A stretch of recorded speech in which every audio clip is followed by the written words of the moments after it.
అందరికీ శుభోదయం. జ్ఞానవాణి ప్రేక్షకులందరికీ స్వాగతం, సుస్వాగతం. ఈరోజు మనం గుణవంతురాలైనటువంటి యూదీతు యొక్క జీవితము, ప్రార్థన, విశ్వాసం గురించి ధ్యానించుకుందాము. పాత నిబంధనమును పరిశీలించినట్లయితే ఇజ్రాయేలు ప్రజలను నడిపించటానికి యావే దేవుడు ఎంతోమంది ప్రవక్తలను ఒక సాధనముగా ఉపయోగించుకున్నారు. వారిలో ప్రత్యేక విధముగా వితంతువులైన స్త్రీలు కూడా తమ వంతు పాత్ర పోషించారు. వారిలో వితంతువైన యూదీతు ప్రధాన పాత్రధారిగా తన ఇజ్రాయేలు ప్రజలను అసిరియా బారి నుండి కాపాడినది. ఈరోజు మనము 7, 8, 9 అధ్యాయముల గురించి ధ్యానించుకున్నాము. 7వ అధ్యాయంను పరిశీలించినట్లయితే హోలోఫర్నేసు వారి సైన్యముల యొక్క దుష్కార్యములు మరియు ఇజ్రాయేలు ప్రజల యొక్క నిరీక్షణ మనకు కనిపిస్తుంది.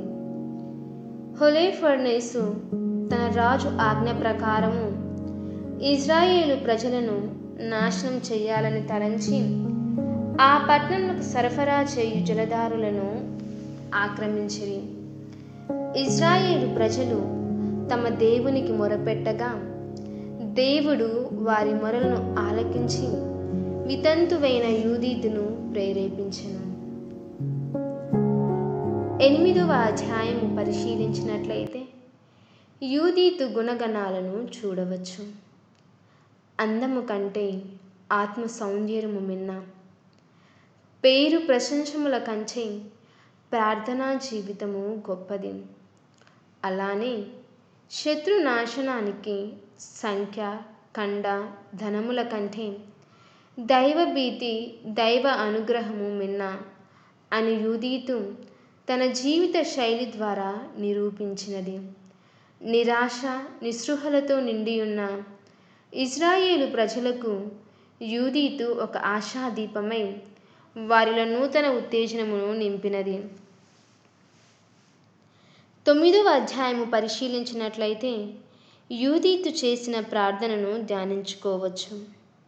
యూదుల ఆచారము ప్రకారము గోనె తాల్చి తల మీద బూడిద పోసుకొని నేల మీద బోరలపడి యూదీతు బిగ్గరగా పట్టుదలతో ఎడతెగకుండా దేవునికి మొరపెట్టింది. యూదీతు యావే చేసిన మహాకార్యములను తలుచుకొని శత్రు సైన్యములను నాశనము చేయమని ప్రార్థించినది. యూదీతు ప్రార్థనని ఆయుధముగా మలుచుకొని ఇజ్రాయేలు ప్రజలకు ఆదర్శనముగా నిలిచినది.